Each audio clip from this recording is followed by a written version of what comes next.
Cousin Jared, I think we have to tip our caps literally to Jake, who helped us sweep the board yesterday. All three of those were winners. We talked about the weather at Wrigley might make that a little bit of a wild game, and sure enough, that's what happened. That would be a little bit different than Monday's game with the better pitchers. I don't know. It's a pretty good day. We split the props, so can't complain there. Good things. Good things happen. Yeah, I was about to say no pressure on me to just go back to back with a perfect day. But if there has ever been a Cousin Jared day for baseball, it is this year. Yes, you are going to truly shine as Cousin Totals. And again, a reminder for people, especially with people like, why don't these guys ever disagree? Because I'm making a big list. Y'all pick the small list. And so, that's why. Because if you have something that's on the big list that you don't like, you don't pick it, right? You pick what you want to talk about of the selection, off the menu, we should say. And this is definitely Cousin Totals menu if I have ever seen one. There's really nothing else to say other than that. I mean, this week has just been your week, right? With that, and then us unveiling the totals only show in college football. I mean, I've really gotten greedy in my older age. It's like, hey, give me 2 shows each week completely about totals, and sure, I'll do it. How long ago was this? Not even a dream of yours, and now you're getting demanding with with what we have to do here. I know what has become of me. Got some good all-day baseball here. We're going to cover one game at each time slot, which is a nice thing here. Starting us off early, 1 p.m. Eastern, the Twins and the Guardians here. As you can see on the screen, and we've discussed these last couple of days, taking the Twins, both of them easy winners in slightly different regards. The Twins waited a little bit later on Tuesday for their offensive outburst. The Twins are the better team here. 2 decent starting pitchers again. In this one, I don't know why those numbers are up there because that's not correct, but whatever. The win probability is correct. I don't know why the relievers are correct. I don't really know why the starters are listed like that. But 2 good starters, you get decent starters. You get Joe Ryan for the Twins, 4.20 ERA. Underlying metrics suggest it should be a little bit better. Our guy we loved it back last year. Had some arm fatigue issues this year. And of note, fly ball pitcher.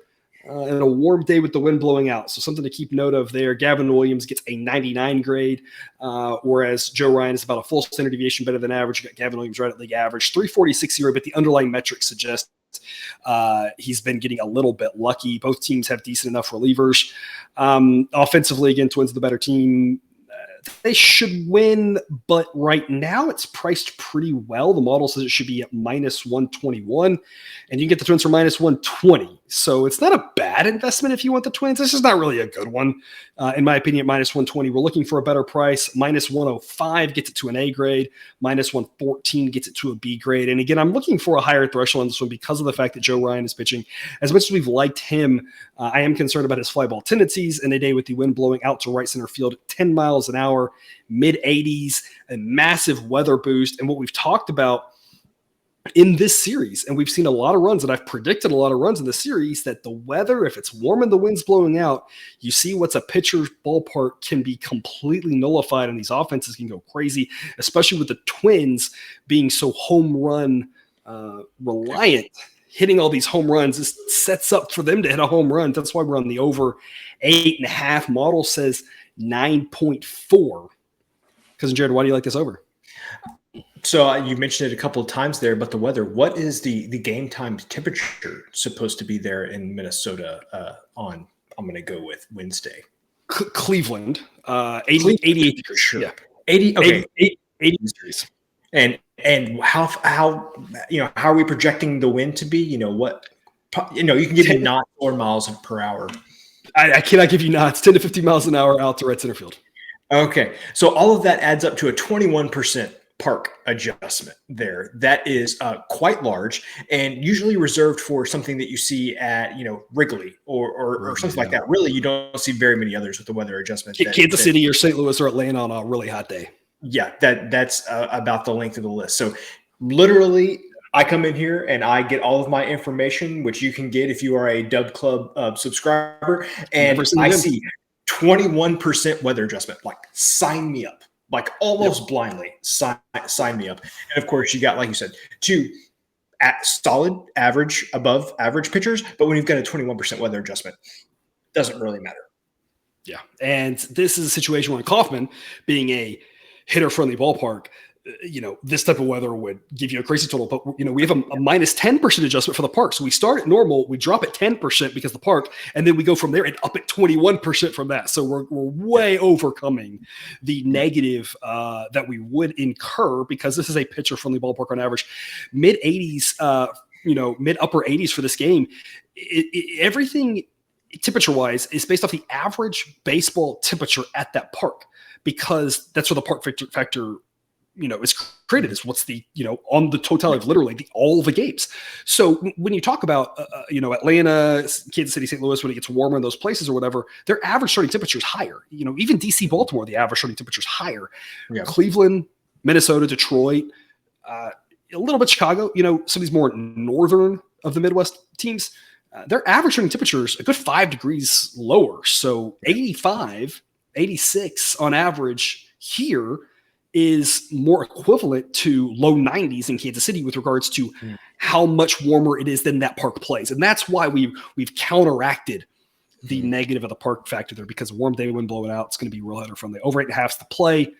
Projection of 9.5. Again, there are no locks and gambling. It doesn't guarantee us to have a lot of runs. What it says is that this game is likely to have a lot of runs. On average, it's a lot of runs. We might observe one that doesn't, right? So this is where we always talk about smart gambling, responsible bankroll management. But on average, this game is more likely to end up in the 11, 12, 13 ballpark, which those alternate totals might be something to dabble in here, than it is at 5 or 6. Doesn't mean they can't, but this is not that situation on Monday in Wrigley where the weather was crazy, but you had a top 3 guy in Justin Steele on the mound. Neither one of these guys are top 3 in the Cy Young, going against Logan Webb, who's won a Cy Young himself, right? Neither one of these guys is that good. Joe Ryan, not sure if he's 100% at this point as he's trying to work his way back from some arm problems for the playoffs. And again, Gavin Williams, I don't think he's quite as good as that ERA. So expecting more runs. We've already seen runs here this week in this series and expecting more of them.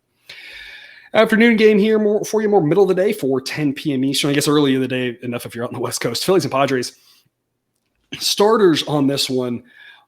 I am just not a believer in Michael Wacha and that he's going to be able to continue this. The results have been great. I think he's solid. I'm not saying he's bad. But that 2.85 ERA is just not sustainable with a 4.57 xFIP. His FIP is 3.87. His FIP is going to be a little bit lower than his xFIP. That's exactly what you'd expect for the fact that he's playing half of his games in San Diego. We've talked previously on the show about the difference between FIP and xFIP. In home run rates at xFIP is calculated on what we expect on average versus FIP, which is what actually happens. He ain't going to give up a lot of home runs in San Diego. It's a pretty pitcher-friendly ballpark. We talk about that a lot. We're going to talk more about it here in just a minute. So his FIP being lower is expected, but even a 3.87 FIP is still a full run higher than his ERA. Good, not great. Zach Wheeler, on the other hand, great. 3.62 ERA, and his underlying metrics suggest he's actually pitched better than that. One of the top pitchers in baseball, not going to get a lot of love because his ERA is a little bit higher this season, but a really good pitcher. Really not much else to say about that. Phillies relievers, pretty solid. Padres relievers, we always talk about, not a lot behind Hader. Cousin Jared, my question for you on this one, we like the under 8. Model says 7.2. We love our unders at Petco. We went double under on Tuesday. Won the first 5 under, pushed the game under with the 8. We went under 8. Game landed on 8 as the Padres got all 8 runs. What are your thoughts on the under 8? Obviously, you can talk about whatever you're talking about the game, and then you can answer this question after that. So you don't have to do this in any order. Under 8 versus the first 5. We don't know what the first 5 is yet. Model projects 3.8. So hypothetically, let's say it's 4. How do you feel about the first 5? Would you make the same bet? Would you put more on one or the other? This Padres bullpen just concerns me. I'm always just scared of them. And so I love these first 5 unders at Petco personally. Yeah, I personally would probably split my bet equally from the first 5 and full game, just because you got such a for the most part, I know Padres bullpen can cause some problems, but in general, Petco, just whatever it is now, I think it's still Petco. I hope so. If it's not Petco, I'm sad. Yeah. So just a good place to suppress runs. obviously we know Zach Wheeler is really good, but Michael Wacha, fighting Texas Aggie, Michael Wacha, just I thought a couple of years ago he was done, and somehow he just keeps chugging along and winning games. He's like a zombie. And having a low ERA. And I mean, his FIP has been 4.5 or below each of the past 3 seasons. So he's just a perfectly average pitcher and a perfectly average pitcher playing games in Petco Park. It's pretty good. It's going to get you some decent results. Yeah. It's like the opposite of an average pitcher in Coors, right? Well, and really he's got whiplash because he had a 4.14 FIP last year, and that was in Boston.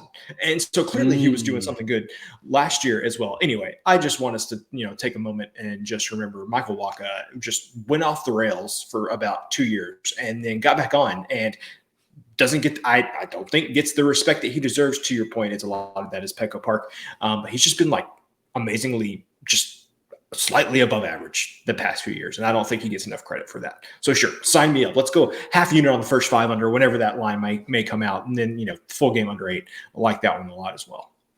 I have to assume it's not going to be 3.5 simply because it'd be kind of weird for them to set the full game total at 8, us project 7.2, and then us project 3.8, and then put it at 3.5. That'd be really weird. Assuming it's not 3.5, 4 or 4.5, I fully endorse the under. I fully expect to make that play in the morning when that line comes out. Again, we've been, kind of playing a little bit, splitting it, doubling up, however you want to do it with these.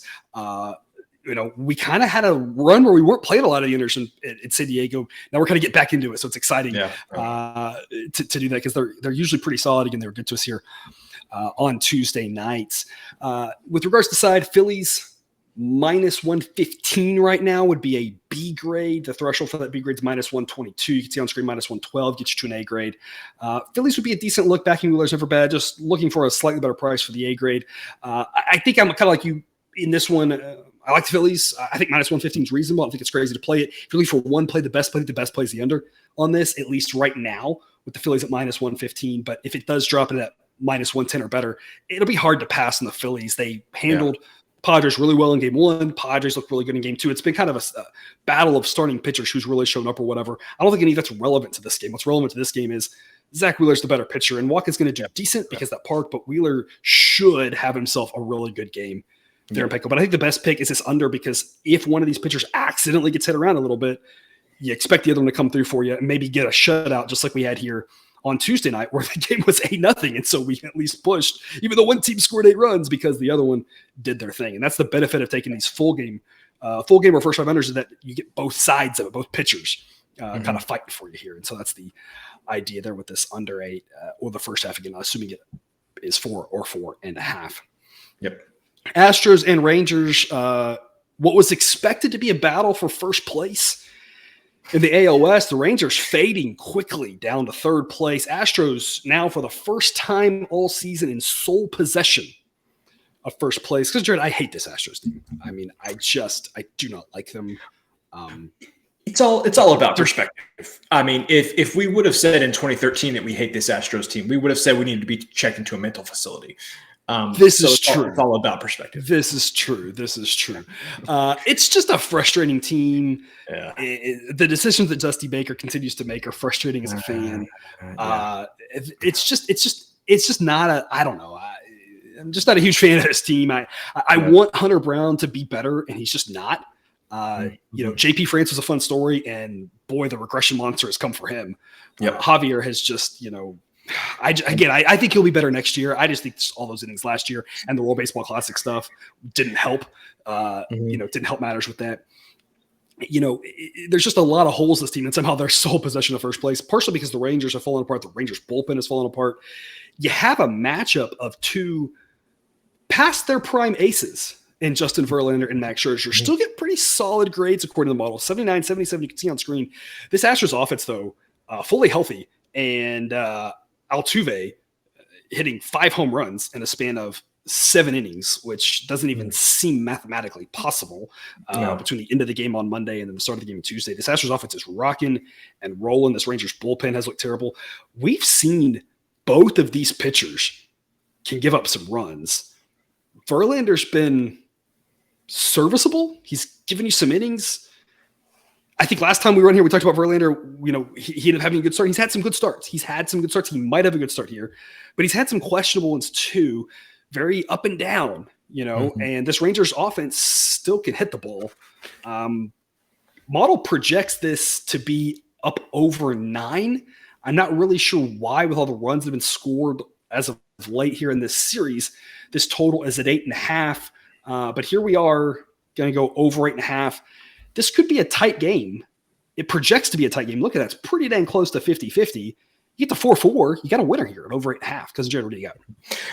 I feel like Sideline is starting to make some progress on the rating for Verlander and Scherzer. Verlander is all the way up to a 79, which I still think it needs to be a little bit higher than that. But I probably started out the season in like the low to mid 70s. So I think the issue is last time we talked about him, he had a really good start, and like those like random starts are like keeping it lower because he occasionally has that really good start. Yeah. So I feel like Verlander's probably more like 83, something like that. 84, probably like a standard deviation above the mean for sure. So 81, 82 sounds about right. And I think that Scherzer's probably about in that same place. And so if you make that manual adjustment on those starting pitchers, you may get another 10th or 2/10 of a run here on this projection, and boom, that's where you would say obviously we want to go above it.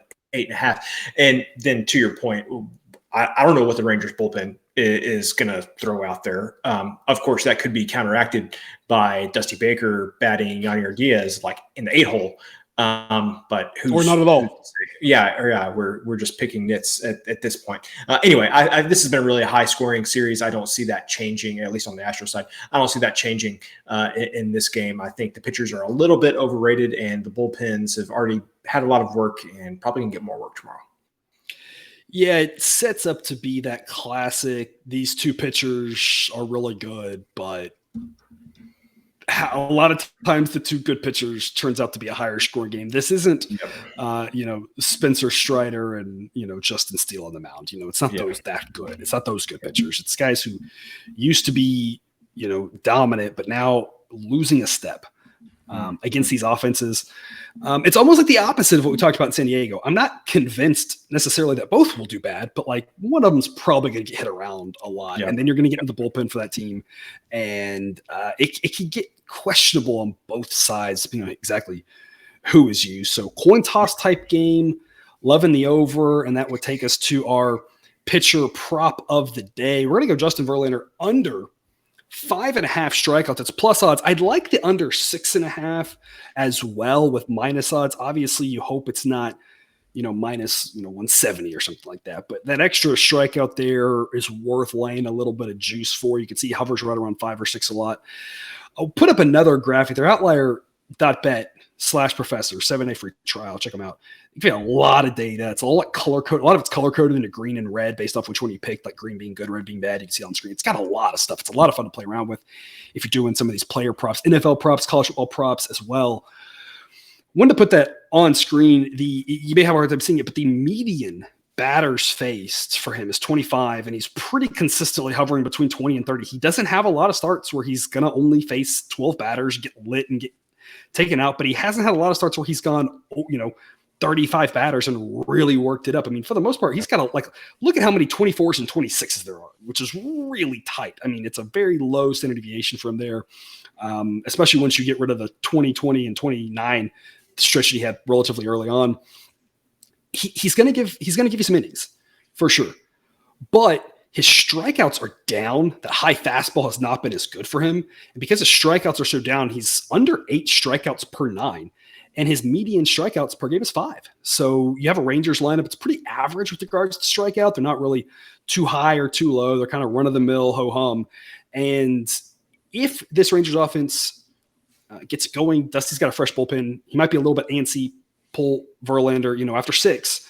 And if he goes 6, given how many strikeouts he's had all year, pretty reasonable. He goes 6 innings, it's 5 strikeouts. So under 5.5 Ks here at plus 120 offers some good value if you want to pair it with an under 6.5 at minus odds. I think that makes a little bit of sense too, hedging in case he lands right on 6. Cousin Joe, what are your thoughts? Yep, I like it at plus 120. This is something probably like plus 110, maybe even like even odds. I would still like this one. And if you got above even odds, wouldn't be enticed by it. But yeah, definitely at this numbers, sign me up. Yeah, I was going to say that. Plus odds here, even money, Sure, I guess, maybe. But once you get into the minuses, you're really losing the value. But plus odds on something that seems about 50-50 to happen. That's why I said that 6 strikeout, if I had to guess, I'd say, you're talking an extra, 15% or so likelihood. That's going to make it, worth laying a little bit of juice. And you don't want to lay something like minus 170 or something like that, be pretty more even expected value. But if you got under 6.5, like minus 150, I think that makes sense too, because probably that hits is probably a lot greater than that 60% break even threshold. So Verlander under strikeouts here sets up to be a high scoring game. And again, Verlander, the last thing I want to say about this, Verlander, as he's progressed this year, and the reason he's hanging on to being a decent pitcher still is he's kind of changed up a little bit of the way he's pitched, realizing the high fastball isn't striking guys out as much. He battles. You can see those strikeouts go up and down, up and down, up and if he's got the stuff, sure he hits it. That's why we like the plus odds, right? If he's got the stuff, he may strike out 9. But a lot of times he just doesn't quite have it this year with that extra age, all the work from last year. He goes out there and he just battles. He competes. He adjusts what he has to do to try to get outs, to try to get his team to win. And he's not going to die on this. I've got to get strikeout. You see a lot of low strikeout performances because he's like, hey, I don't have it. And I'm just going to try to go get guys out. And he's working on how do I get ground balls? How do I get pop-ups? That sort of thing. Yep. He's adept. He's kind of crafty at this age. He's not Greg Maddux crafty. Who's Greg Maddux crafty, right? But as he's gotten older, he's less just reliant on the strikeout this season. And so that's the other benefit to this pick is knowing this is a big game against a division rival. You're going to go out there and just try to get guys out. And if it happens to be a strikeout, great. But if not, he's not going to care. So there's just a really good chance that if we're in that world, he's going to have a really hard time getting to 6. So again, a lot of ways this hits. Plus odds pretty appealing. At Outlier.bet /Professor 7-day free trial. Check out all the goodies they have over there. Cousin Jared, that's a recap. 3 totals. Probably our first only totals baseball show this season. So. Yeah, I mean, we're just setting records right and left because we just surpassed 1 million views on YouTube. So thank you, viewers, for all tuning in for 2.5 years now. And we're getting started with college football and NFL and baseball playoffs coming up. So a busy time. So hopefully we hit the next million faster than we hit the first million. Yeah, we're well over 500 shows now, almost up to 600 shows. It's been. A lot of fun. So some of you have been here for just a little bit. Thank you for hopping on. Some of you have been here for a long time. So if you've been one of our loyal followers, thank you so much for always supporting us. We're always trying to give you good information, always trying to improve the output. As you can see, we constantly improving the display, all the information I provide, all the extra goodies to Dub Club, always trying to make things better, give you the best product possible. So it's been a fun ride to 1 million views, whatever that means. I don't know what it means really. But that's all we've got then for this episode of Picks with the Professor. Thank you for tuning in. Don't forget to subscribe so you can show all the sports betting content provided on this channel struck right into your feed. Back again all week. Baseball content and football content, college football, NFL, all sorts of fun stuff. But until we see you again, as always, best of luck. And remember, you can eat your betting money, but please don't bet your eating money.